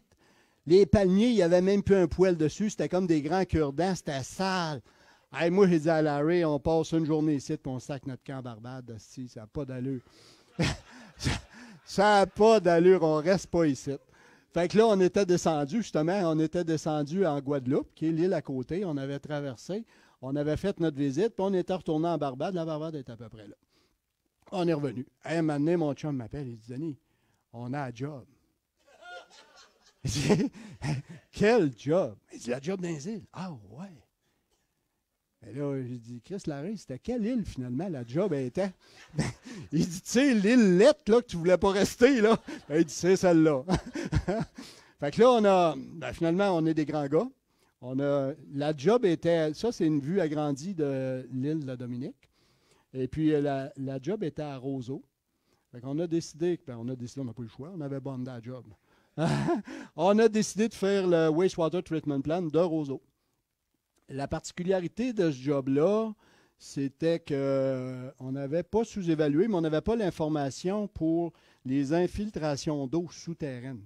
Fait qu'il fallait descendre un poste de pompage parce que tous les refoulements de tout le système d'égout descendaient à peu près à 20 pieds. C'est pas gros, 20 pieds, mais 20 pieds en bas de la mer, c'est gros. Fait que là, on s'est rendu compte maintenant en cours de route que, écoute, les infiltrations, il était impossible, là, ça n'arrêtait pas, ça rentrait. Fait qu'on a mis, on a mis des well points. On en a mis plus qu'une. Ça a été, ça c'est un système de well point qui va chercher l'eau, un système de vacuum well, puis en plus, je pense qu'on avait une pompe 12 pouces dans le centre de ça, pour venir à bout d'éliminer l'eau, pour commencer à couler la structure, pour être capable. Ici, c'est l'usine, mais là, on voulait juste couler la structure ici pour monter au système pour aller traiter là, dans l'usine. Ça a été la première partie, la première année, on dirait la première partie. La première année était assez compliquée. Après ça, ben là, le coffrage, ça allait bien. On travaillait avec des gens locaux. Très, très, très adroits. Très bien. Et puis l'autre particularité du projet, c'est que vu que c'est une île dans les Caraïbes qui est souvent, il y a souvent des ouragans puis des tempêtes tropicales. Il fallait faire ce qu'on appelle là-bas un seawall defense. C'est un gros mur en béton qu'on devait protéger avec de la grosse pierre de carapace, là, mais pas de la roche de 12 pouces. C'était des roches, là, des menhirs là, qui pesaient 6 à 10 tonnes, des roches qui faisaient 6, 7, 8 pieds de haut, là, des grosses roches. Puis ça, les roches, ben, le fun de tout, c'était des trouver. David est allé voir des amis français en Martinique. On a fait venir de la roche de la Martinique pour finalement, ben, ils nous vendaient des grosses roches, mais quand ça arrivait sur la barre, c'était toutes des petites. Au début, on avait besoin de petites, mais en dernier, ça prenait des grosses parce qu'on mettait les petites. On se trouvait à placer des roches en catégorie. Fait que les petites, on appelait ça jusqu'au pad et allaient dans le fond. Mais là, pour finir la job, ça prenait les grosses. Fait que là, on avait développé une carrière sur l'île, mais il fallait quand même emprunter la barge parce que les chemins étaient trop petits pour y aller avec des camions. Fait qu'on amenait nos roches. On a réussi à toutes placer. Finalement, regardez, on voit les plus petites roches en dessous. Après ça, c'était toutes les grosses roches qu'on a montées jusqu'à hauteur du mur. Et puis, ça a fait, écoute, ça a fait un rempart, là, je ne sais pas comment ça fait d'ouragan qui passe après qu'on a eu fini. Ça n'a jamais bougé d'un pouce, là. Ça ne bougera jamais, là. Ici, faites bien attention, ne mettez pas de roche à l'eau, hein. Je vous avertis, l'environnement va vous courir après. Mais c'est à peu près la meilleure affaire que tu n'as pas à faire. Si tu veux bloquer l'érosion, ça prend de quoi qui bloque l'érosion? Fait que ça, c'est notre chef-d'œuvre final. Je trouve que ça a l'air d'un beau petit château. Fait que ça met fin avec notre aventure, ce qu'on appelle l'international. Je voulais vous parler de... Là, on va partir du sud, mais on va aller dans le nord. On s'en va à Minopinaka. Minopinaka, avec Tawish de Wiminji, on a monté, c'est nous qui avons fait la route pour se rendre à Minopinaka avec les ponts qu'on a vus tantôt. Puis ça, c'est le début du portail. Ça, c'est le début de l'excavation du portail. On travaillait justement avec ton frère là-dessus, Daniel. Fait qu'on voit l'excavation du portail. Là, le portail est terminé. On est rendu à mettre la ventilation. Puis, il a commencé à pousser ce qu'on appelle les autres par galerie, c'est la rampe. Là. Ça, c'était au début, c'était une rampe temporaire de développement, mais qui est devenue une rampe permanente. L'exécution de ce contrat-là s'est faite un joint venture entre Redpat, Touch puis Norascon. C'était un partenariat pour le développement initial de la mine Éléonore. Fait qu'on voit notre groupe. C'était Redpat qui était le maître d'œuvre là-dedans, qui était le lead partner du joint venture. Ça, c'est le garage de Pinaka. C'est le début de l'excavation de la rampe. Après ça, c'est les Jumbo. C'est des Copco. M2C. Merci. Fait que, la rampe était assez large qu'il pouvait travailler à 2 Jumbo, un côte à côte. Puis, on pouvait aussi travailler avec 2 boulonneuses, poser les boulons puis les screens en double. Après ça, c'est l'excavation du collet du shaft de production, qui était dans les fondations qu'on a vues tantôt, là. Ça, c'était l'excavation du collet. Par la suite, il y a eu l'excavation du shaft de production avec Redpat. Ça, les gars sont en bas du Galloway, ils sont rendus sur la bench. Et puis ici, c'est les clames pour l'excavation. On voit en haut là, le Galloway qui est là. Ça, c'est les clames, puis les potes sont là, qui sont en train de remplir, sortir la moque pour être capable de continuer à avancer. Le gros problème qui a été rencontré là-bas au Pinaka, ben, c'est l'eau. C'est les infiltrations. Des fois, tu faisais un grand bout que tu ne faisais pas de bout parce que tu faisais une grotter parce que l'eau rentrait trop vite. Fait que ça a été un projet qui a été fait avec, on appelait RTN, c'est Redpat Touch Norascon. On a un autre partenariat avec Wiminji qui est notre compagnie de pavage, Wiminji Paving. Wiminji Paving, c'est une compagnie qui a été faite en 2005 pour le pavage des communautés du Nord, du Cri du Nord. Fait que elle travaille à Mistassini, elle travaille au J, elle travaille à Chisasibi, on travaille à Nemaska, on travaille à Wiminji, on travaille à Ismain, Waskaganish. On travaille pas mal dans... pas West Winnipeg, on n'est pas là vraiment, mais des fois, on peut y aller. Fait que Wimigi Paving, c'est une compagnie, au début, c'était vu plus comme un petit pavard division commerciale et résidentielle, mais on est en train de l'upgrader pour l'amener plus sur ces grandes routes là, que juste faire du commercial puis du résidentiel. On a fait des acquisitions de nouveaux équipements, on grossit la guire. En plus, Wimigi Paving, on opère à Mont-Laurier. C'est l'équipe qui opère à Mont-Laurier pour Norascon. On a un plan d'asphalte à Mont-Laurier. Fait qu'il y a une carrière. Fait que c'est l'équipe qui s'occupe de Mont-Laurier en même temps.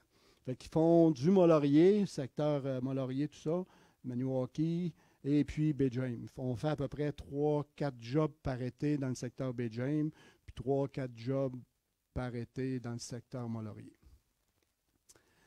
Fait que ça, c'est une job Baie-James avec nos équipes de Mont-Laurier. Ça, c'était beau, la pareuse est encore neuve. Bien, elle est encore neuve, elle est belle. Elle est belle, hein? Ouais, ça. Fait ça, c'est le produit fini. Ah, tu l'as vu. David, il est bon, hein, pour ça. David, il est voué, lui. OK. Fait que ça, c'est juste un quick look sur Wimigi. Après ça, on va parler de notre compagnie sœur Béton Fortin. Béton Fortin qui est à l'origine de Norascon. Béton Fortin, c'est une compagnie en affaires depuis 1965. Ça doit faire pas mal 60 quelques années, là, je calcule. Et puis, il exploite 3 centrales fixes de béton, okay, dont une à Amos, une à Rouen, une à Lebesgue-Quivillon. Puis, on a 3 usines mobiles, dont on avait une à Eastmain qui a été démontée. On en a une présentement à Nemasco-Lithium. Et puis, l'autre est dans le cours. Si jamais il y a quelqu'un qui a besoin d'une usine, juste à le dire, prenez une carte et appelez. Appelez. Fait que grosso modo, c'est quoi? C'est l'usine d'Amos, l'usine de Rouen, l'usine de Lebesgue-Quivillon. Ça, c'était l'usine qui était montée à Eastmain. On fournissait le béton pour Rupert. Toute la déviation de Rupert. Hydro-Québec était allé en appel d'offres, puis ils ne voulaient pas 5 usines. Ils ont dit, on va prendre un fournisseur, puis il va fournir tous les contracteurs qui ont besoin de béton. Fait que nous autres, on vendait le béton, je pense, c'était à Hydro-Québec directement. Fait que ça a été l'usine qui a été là-bas pendant un bon bout de temps. Ça, c'est l'usine qui est installée présentement à Nemasco-Lithium. Fait que béton, nous autres, on s'est toujours servi de béton. Là, on a beaucoup de silos d'entreposage. Ça, souvent, ça a l'air de rien. Tu sais, le gars, il dit, on a des plans de béton. Oui, mais as-tu de la place, mettre de la poudre? Parce que quand tu t'en vas à Baie-James, là, ça prend de la place, là. Tu ne peux pas dire, les tankers de poudre, ils arrivent de Québec, ils arrivent de Simone, peu importe, Saint-Basile, ils ont quasiment 2000 km à faire. Fait qu'il faut que tu aies de la réserve parce que quand tu te mets à couler, il ne faut pas que tu manques de poudre. Là. Fait qu'on a beaucoup de réserves de poudre. On a des bons malaxeurs. Ça, c'est un petit malaxeur de 40 mètres cubes heure. Ça, c'est quand on a bétonné justement nos conduites forcées. Quand je vous parlais des cylindres ronds, là, des coudes, que notre coffrage allait s'accoter dessus, c'est Béton qui nous fournissait le béton pour ça.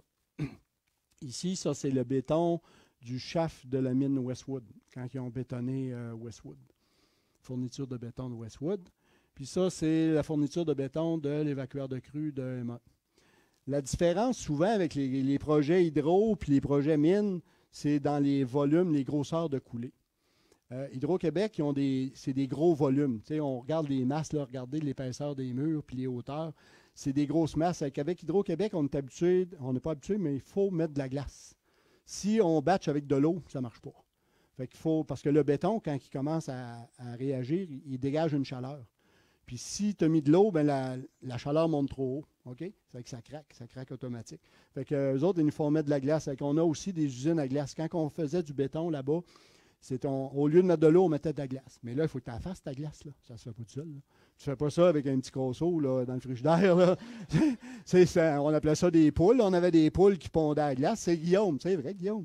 C'est Guillaume qui nous avait fait le système avec un système de récupérateur à glace. C'est ça. Ça fait partie de nos aventures spéciales. Là. Avec ces bétons. Béton donne aussi le service de pompe à béton. Puis il fait beaucoup de travaux municipaux, puis tout ça en ville, puis tout ça, de livraison de gravier, puis tout ça. Puis on a aussi une compagnie qui s'appelle Transport Sigouin. Transport Sigouin, c'est une compagnie spécialisée dans le transport hors norme. Tout ce qui est, pas rien qu'hors norme, là, on fait du normal aussi, mais tu sais, souvent les gens ils ont une usine, mais qui est un petit peu trop pesant. Bon, on a des sets de roues pour ça. Une boîte de camion qui est trop large. Bon, mais c'est un peu la spécialité de Transport Sigouin. Transporter des choses hors normes. Je ne sais pas pourquoi il roulait la journée-là. La condition était vraiment pas belle. Pas sûr qu'il avait son OK pour rouler, lui-là. En tout cas, pas grave, on va changer.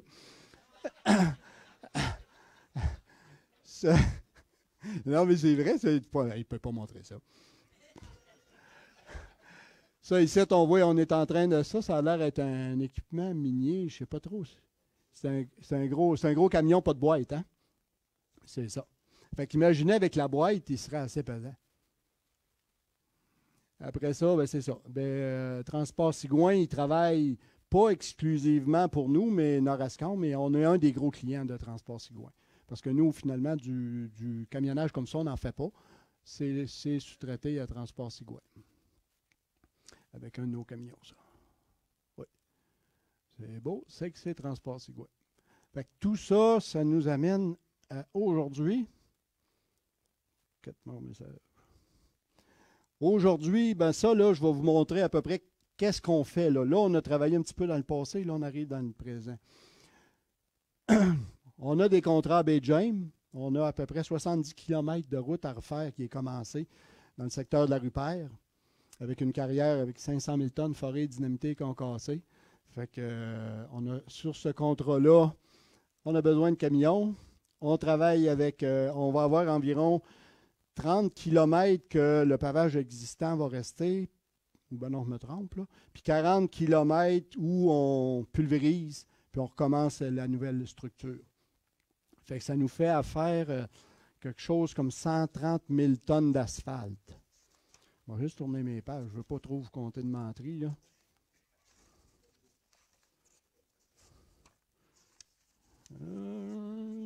Oui, c'est ça, on est rendu là. C'est ça, 130 000 tonnes d'enrobé bitumineux sur 70 km, 40 km de correction plus surface, puis 30 km de pulvérisation, base et surface. Ça fait une carrière de 500 000 tonnes à faire prévue en 5 mois d'exécution. Puis ça, on fait ça à travers tous les autres petits coquinages. Là. Ça fait que ça vous donne une idée, il ne faut pas arrêter. Il ne faut pas que ça arrête. Hein, David? Il ne faut pas. Faut pas. Après ça, c'est ça. On a des camions comme ça, je pense qu'on a 55. Ça traîne un peu partout, là, mais 55 camions. Des équipes de pavage, on a 3. 4 avec Womengy. Et puis, ça, on est rendu qu'il faut paver de nuit. Avec le contournement à Val-d'Or, je pense qu'il est phasé. Il y a beaucoup de phases de nuit. C'est rendu là, quasiment une pratique courante de sortir les paveuses la nuit. Là. On ne voyait pas ça avant. Après ça, c'est le fun. Aujourd'hui, il n'y a plus vraiment de camions qui dorment dans la paveuse. On appelle ça un véhicule de transfert. C'est que le camion dompe dans le véhicule de transfert. Le véhicule de transfert, lui, il a comme juste un malaxeur qui garde ton asphalte, pas de ségrégation. Puis lui, il dompe dans les paveuses. Fait que lui, il fait avancer une paveuse, après ça, il switch, il fait avancer l'autre. Ça s'en va en continu. Ça fait qu'avec ça, tu évites le joint longitudinal. Tu as toujours un joint chaud, puis il n'y a pas beaucoup de joints transversal non plus parce que tu as moins d'arrêt.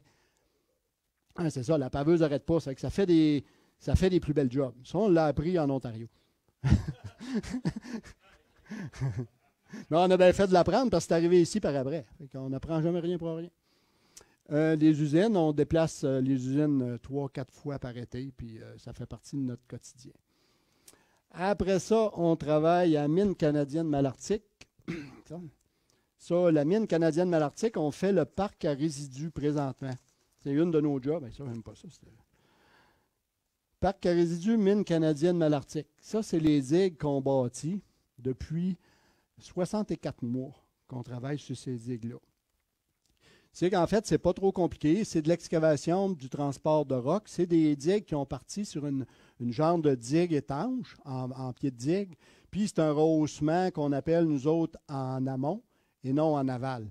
Fait que quand tu remontes en amont, tu remontes sur le tailing. OK? tu remontes ta digue sur le tailing. Fait qu'on voit le tailing qui a été déposé, bien, la prochaine couche, elle embarque par-dessus le tailing, on met des membranes, on embarque puis on ferme. Fait que le parc, il s'en vient en fermant tout le temps. C'est la technique utilisée pour les digues de Canadienne Malartic. Écoute, c'est un parc qui est immense, là. Je ne sais pas comment on a long de digues à faire. À date, on a de manipuler, on a 29 millions de tonnes de matériaux de manipuler. On manipule environ 460 000 tonnes par mois. Fait que ça n'arrête pas, c'est 12 mois par année, c'est continu. Ces digues-là, des fois, ils nous arrivent avec des affaires. Ça ici, c'est comme une grande aiguille qui descend un drain vertical. Okay? En anglais, ils appellent ça un weak drain, là. Et puis, l'avantage de ça, c'est que tu vas accélérer la consolidation des argiles. Fait que le drain vertical, lui, c'est juste comme une guenille avec comme un plastique dedans que tu descends au fond de ta couche d'argile. Puis après ça, tu rajoutes un poids. Fait que ça fait quoi? Ça crée un chemin préférentiel pour que l'eau monte.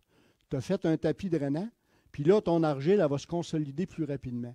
Ça fait que, mettons, une consolidation qui prendrait normalement 10 ans à faire, si tu ne fais pas ça, bien, tu vas le faire à peu près d'un an. Fait que tu accélères beaucoup la consolidation, donc tu as beaucoup moins de surprises puis de différentiels dans tes ouvrages. Sinon, tu dis, comment ça, on a fait ce digue-là, elle était au niveau, puis là, elle n'est plus. C'est quoi qui s'est passé? Mais c'est en dessous que ça l'a consolidé. Fait que c'est une technique qu'on emploie, on l'a employée aussi sur la route. La route, on va voir tantôt. Puis après ça, ça a l'air une tranchée de boîte, mais c'est vraiment ça. Ça s'appelle un slurry wall. Le slurry wall, lui, il est créé pour séparer les bassins, les nappes phréatiques. OK? Fait que si on a du matériel contaminé à mettre dans ce secteur-là, mais on ne veut pas que la contamination traverse l'autre bord, on crée ce qu'on appelle un slurry wall. Slurry wall, c'est un mur qui descend profond, probablement le plus souvent jusqu'au roc, qu'on creuse avec un mélange d'eau, bentonite, sol et ciment, pour justement créer un matériel plus dense que le sol, qui retient le sol le temps qu'on vient placer la moraine dedans. OK? Fait qu'on crée vraiment une paroi étanche jusqu'au roc. Ça, on a fait plusieurs digues comme ça à Malartic, puis ça marche. Ça pourrait être une bonne idée pour Sayona, pour couper le nappe d'eau avec l'environnement, avec l'esquerre. Parce que tu peux isoler un secteur. Tu isoles vraiment un secteur. Le secteur, ça ne coule plus l'autre bord. Là. Après ça, bien, ça, c'est le début d'une digue conventionnelle. Fait que ça, c'est pour les digues de Canadienne Malartic. Ici, après ça, à Malartic, qu'est-ce qu'on fait? On fait le contournement de la route 117. Ça, c'est en cours présentement. Carl est là-dessus. Mine Canadienne Malartic, il y a le projet d'extension qui va s'en venir ici. Vous le voyez. Ça, c'est la fosse existante. Ça, c'est la route 117 existante. Puis nous, qu'est-ce qu'on vient bâtir? On vient bâtir la nouvelle route en rouge. OK? Pour justement permettre à la mine d'avancer son pit jusque-là. Fait que grosso modo, les plans, ils ne paraissent pas. OK. OK. Bien, grosso modo, le vrai plan, c'est ça. On a des... Carl nous a mis des petites légendes. Je ne sais pas si vous les voyez, vous autres. Là. Il y a des bouts en isolant rigide rose, des bouts en remblai léger, qui est les gros blocs de foam blanc. Là. Après ça, il nous indique les ponceaux, les sites de dépôt. La particularité de ce projet-là, c'est que je ne sais pas si vous connaissez le secteur Malartic, mais il y a déjà eu un gros effondrement, l'effondrement Barnat, qui appelle. C'est que la route, elle va passer le long de l'effondrement Barnat. Il y a aussi un chantier en profondeur, le chantier 12-9, qu'ils remblaient en dessous de la terre. Ils ont descendu des casings, puis là, ils dompent 10 mètres cubes par, je ne sais pas quoi, par jour, pour remplir le chantier vide en dessous, pour être sûr qu'il n'y ait pas un effondrement sous la route. Ici, on a fait un mur sur l'avenue Champlain, un mur avec des conteneurs pour bloquer le bruit, puis la vue pour les résidents à côté. Ici, il y a des maisons. Là. Après ça... on a fait ici ce qu'on appelle les zones de rechargement. Et où le patin? OK. On a fait des surcharges avec des weed drains en dessous pour faire sortir les pressions dans les argiles, faire consolider. Ça ici, c'était l'ancienne fosse buckshot. La fosse buckshot, ça avait été fait dans le temps de Mineralac. C'était un petit open pit. Je ne sais pas si vous vous souvenez, il y avait les installations du mât, qui est installation pétrolière. Juste en arrière de sa cour, il y avait un petit open pit qui avait été fait à l'époque par TNO, Transport Nord-Ouest. Puis ce petit open pit-là, il a été rempli. Là. Là, il est rempli, puis la route va passer juste au bout. Après ça, là, on voit des zones où on a de l'isolant rose, qu'on appelle. Ça, c'est une zone avec un gros box culvert, de l'isolant rose, puis un autre culvert, puis le raccord avec la 117. Normalement, si tout va bien, au mois d'octobre, c'est fini. Ça devrait. Faux. OK. Fait qu'en photo, qu'est-ce que ça donne? Bien, ça donne ça. L'installation du mur de container, on a 72. 78 containers de 40 pieds, 9 pieds d'eau, qu'on a acheté dans un mononcle. Puis, ça fait du container en temps, là. Je ne sais pas si tu le sais. Puis, on les a tous placés en ligne. Puis, eux autres, ils ont remis par-dessus, ils ont mis des choses. Là. Ils ont créé un peu la visibilité. Qu'est-ce que le monde va voir avant. C'est beau. Après ça, là, il va falloir les démancher bientôt, là. Les conteneurs, on les démanche quand? À l'automne. Ça, ici, pourquoi j'ai montré ça, c'est que, je ne sais pas si vous voyez bien, regardez l'excavation, c'est clean, c'est droit. Ça, on fait ça avec les pelles, on appelle ça aujourd'hui des pelles intelligentes. Le monde appelle ça de même. C'est qu'en réalité, l'opérateur, ce n'est pas lui qui décide quand il descend, qui monte ou qui fait quoi que ce soit. C'est que c'est surtout les techniciens, la pelle est programmée, puis elle sait exactement à cet endroit-là, bien, bien précis, il est où son godet, puis elle sait exactement à quelle profondeur qu'elle doit aller. Fait que quand on regarde ça, de rapprocher, là, c'est des lignes parfaites.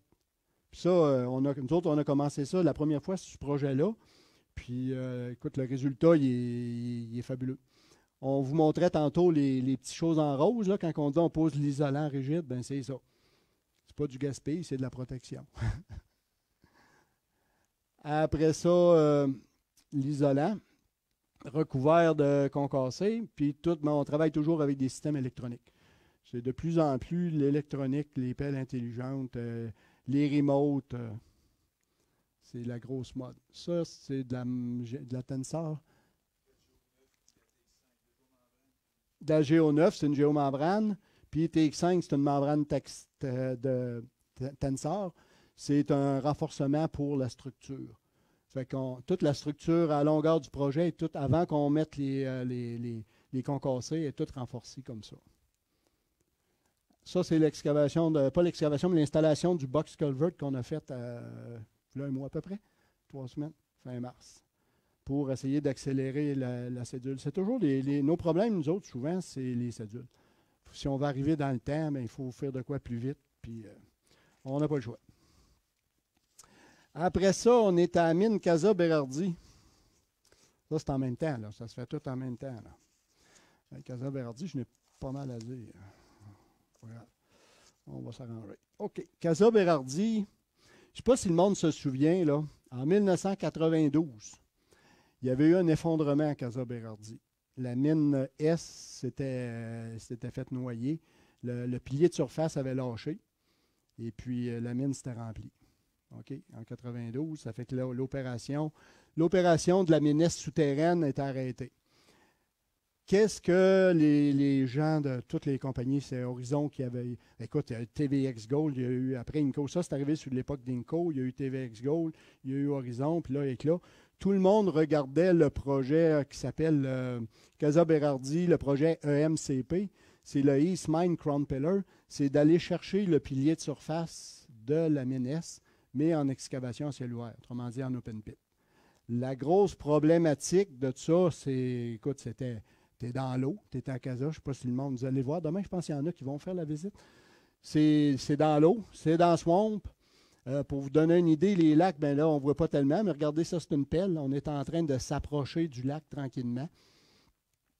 Le problème de Casa, c'est les épaisseurs d'argile. Écoute, on travaille dans l'ordre de... On travaille de 12 à 18 mètres dans les argiles. Fait que c'est très épais. Puis c'est des argiles très, très, très sensibles.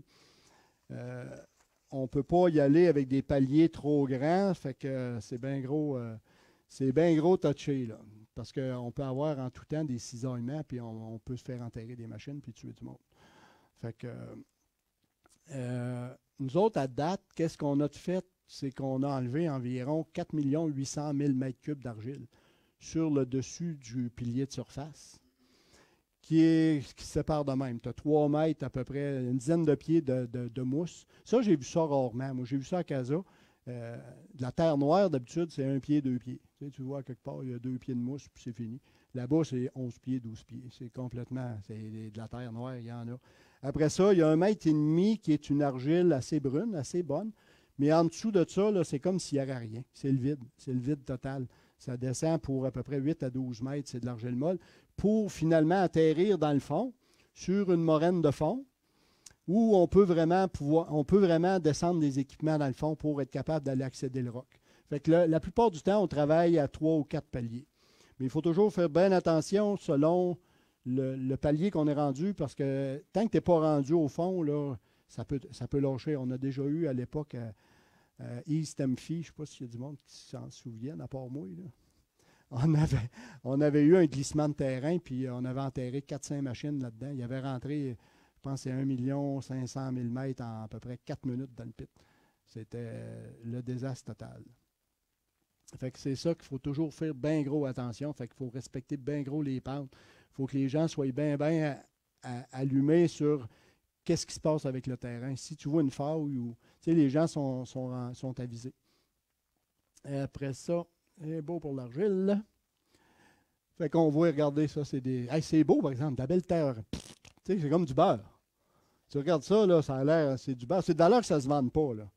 Être capable de mettre ça en sac puis envoyer ça quelque part, là, on ferait de l'argent en coton. Fait qu'un coup que l'argile est décapée, nous, ce qu'on fait après ça, c'est qu'on attaque le roc avec les foreuses. Fait que là, on fore. Là-bas, ce qu'on fait, c'est qu'on fore, on a un prédécoupage le long des murs, parce que tous les murs sont prédécoupés. On va le voir tout à l'heure dans une petite vidéo. Les murs sont prédécoupés. Je ne sais pas s'il y a des gens qui sont intéressés de savoir. On fore sur le 4,5 pouces. On a des espacements d'à peu près, les murs à peu près de 900 à 1,6 m.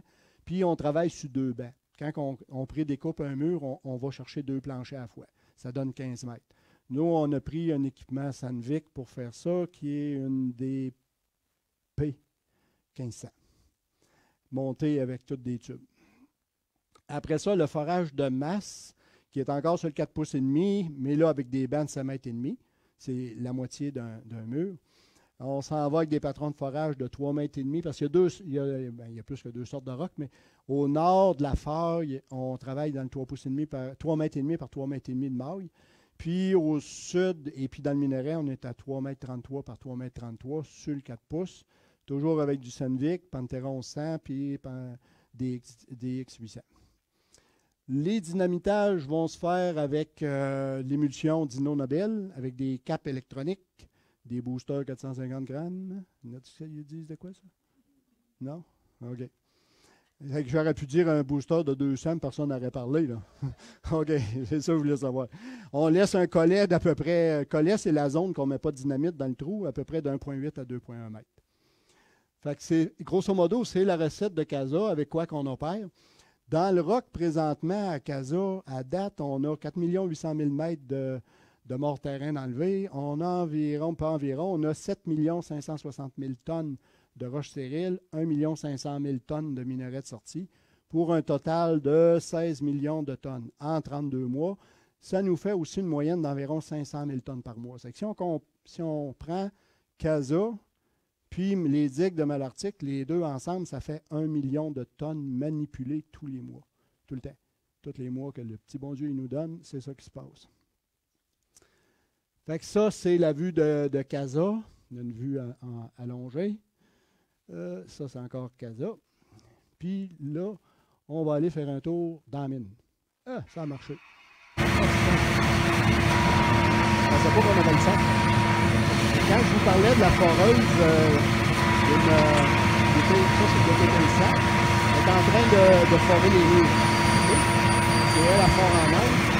Ça, c'est la foreuse, c'est la vieille Pantera. Elle est en train de faire des forages de production. Je ne vais pas vous dire si ça peut être mieux qu'on va le faire, mais ici au nord ou au sud de la veine, ils veulent le faire. Après ça, on voit tous les points de forage sont mis. Partout, vous voyez des petits détails. C'est du forage. Donc là, on travaille sur 3 paliers. On charge en bas, on fait ce palier-là, puis on fait le deuxième palier ici. Puis, ça, là, elle n'est pas pensée que c'est la production. C'est pas vrai que ça drille vite de même. Ça, on fait ce qu'on appelle un redrill. On est en train de repasser dans un trou existant avant de mettre la dynamite. C'est beau. On change de rôle. Ah ouais. Là, on est en train de justement charger la dynamite. Ça, c'est nos employés qui font ça. On va voir le gars, il va mettre son booster. Il va mettre son booster avec son cap. Il va envoyer ça dans le fond du trou.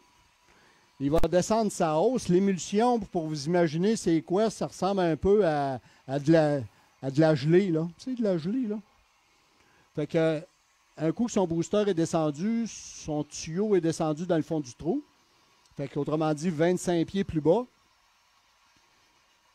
Puis là, il fait signe au camion, OK, par la pompe. Ça veut dire par la pompe. Fait que l'autre, il part la pompe, il commence à domper de l'émulsion dans le trou. Quand son trou arrive vers la fin, il arrête à peu près à 1,5 m à 2,1 m. Puis on remplit avec, vous voyez, les petits sacs de roches. On remplit, on appelle ça du stemming. On remplit la balance du trou avec cette petite roche-là pour ne pas créer des canons. Parce que si on ne met rien, là, ça va faire boum, ça va sauter, là. C'est très dangereux, ça. Fait que là, lui, il va finir de faire son trou. Il est à l'œil, il tire la hausse. Puis ça, c'est une opération, c'est été comme hiver, moins 30, moins 40. Là. Tu sais, il n'y a pas... Oups, là, on saute. Tiens.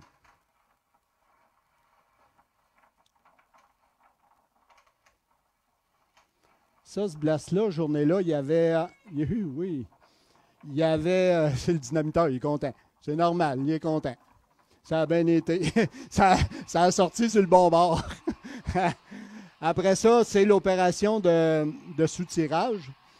C'est qu'on met ça dans un camion. Selon si c'est du stérile, il va soit sur la dôme, soit renforcer la halle de mort-terrain, soit construire de nouveaux chemins.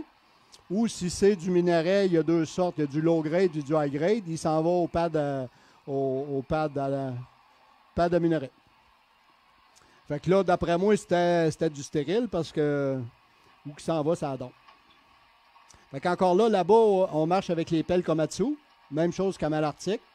Puis avec les camions, au lieu d'être Komatsu, à Casa Berardi, on est avec Caterpillar. Mais les mêmes grosseurs. C'est les mêmes grosseurs de camions. Fait que lui, il s'en va vers la dompe.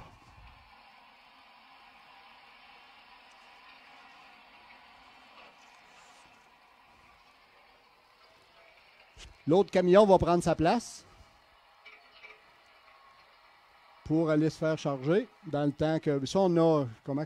Casa, on doit marcher à 15, à peu près. Quinzaine de trains. Il y en a toujours brisé. C'est pas compliqué. Fait que lui, il va domper son voyage. Le bulldozer va le placer. C'est un cycle normal là, de la roche de l'open pit.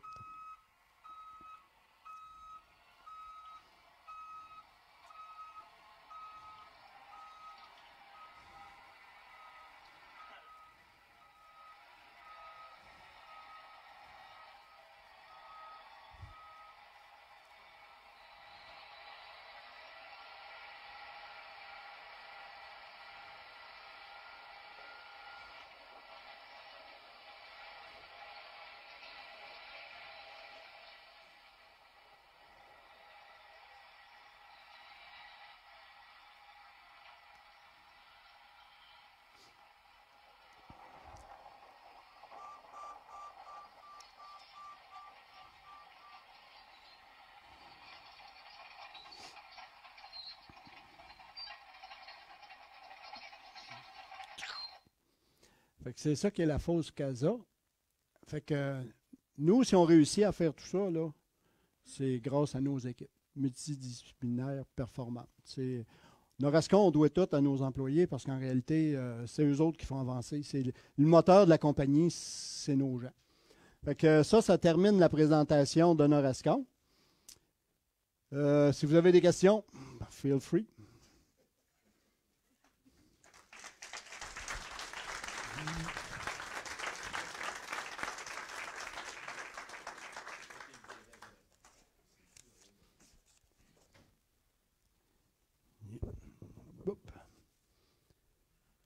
Ça a été plus long que je pensais.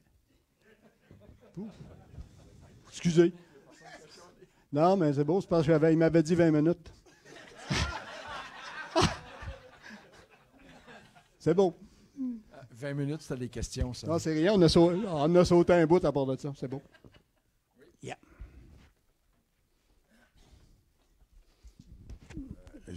C'était une belle présentation, merci. Merci. Quelle est la proportion de vos marchés civils miniers et Québec, Canada, international? OK. Civil minier, c'est environ 50-50. Et puis, présentement, c'est 100% Québec. On n'est pas à l'international. Il y a trop d'ouvrages ici pour... ça vaut, pour nous, ça vaut, on n'a pas besoin d'aller plus loin que le Québec. Même, il y a des projets en Ontario qu'on ne regarde pas parce que finalement, avec les clients qu'on a ici, on a mieux donner le service qu'on donne, continuer de le donner, que de juste étirer puis diminuer notre service. Parce qu'on a un problème, souvent, là, si on étire trop, c'est la main-d'œuvre. Problème de main-d'œuvre. J'observe, en tout cas, à moins que ce soit une omission de ma part, j'observe que vous ne faites pas de transport minier. Y a-t-il une raison? Oui. Parce que dans Canadien Malartic, Fournier était, et puis quand même, les valeurs des contrats étaient intéressantes. Transport minier, vous voulez dire? Chargement, transport du stérile ou transport du minerai, de la fosse au concasseur. Non, ça c'est un contrat qu'on n'a pas eu. Mais c'est ça, c'est parce qu'on ne peut pas faire tous les contrats. Comme on dit à Malartic, on se concentre sur les digues, on se concentre sur le contournement. Casa Berardi, on se concentre sur l'opération complète de la fosse. Fait que si on dirait, oui, Norascon, on va même faire de la fosse à l'eau concasseur, il faudrait rajouter au moins une ou deux équipes. Puis, on ne voit pas l'économie aujourd'hui d'essayer de faire ça. Là. Tu sais, on ne veut pas tout faire. On ne peut pas tout faire.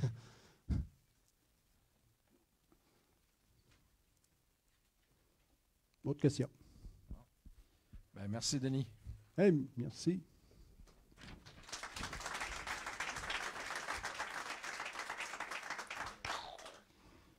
S'il y en a qui n'ont pas été capables de signer la feuille de présence parce qu'elle ne s'est pas rendue, elle est en avant ici, n'hésitez pas à venir la faire.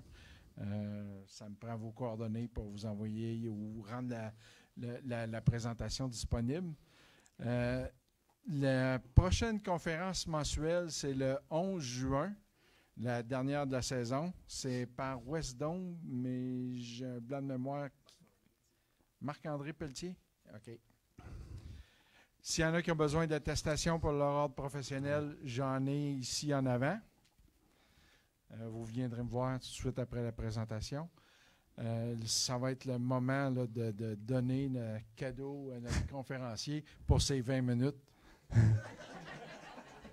En même temps, je voulais remercier tout le monde de s'être déplacé. Ça a été très intéressant.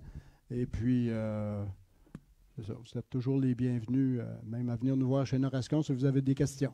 À l'arrière, on a mis des brochures. Si vous voulez les regarder pour les lire, là, je vais vous laisser, c'est free. Vous pouvez toutes les prendre. J'aimerais juste que ça ne soit pas toutes la même personne qui les prenne toutes. Ça serait comme plus encourageant, tu sais. Au moins, ça allait intéresser 3 personnes qu'à une, là. C'est beau. Ben, c'est correct, absolument. N'oubliez pas aussi en arrière, on a mis des revues. Quand vous prenez une brochure, prenez une revue.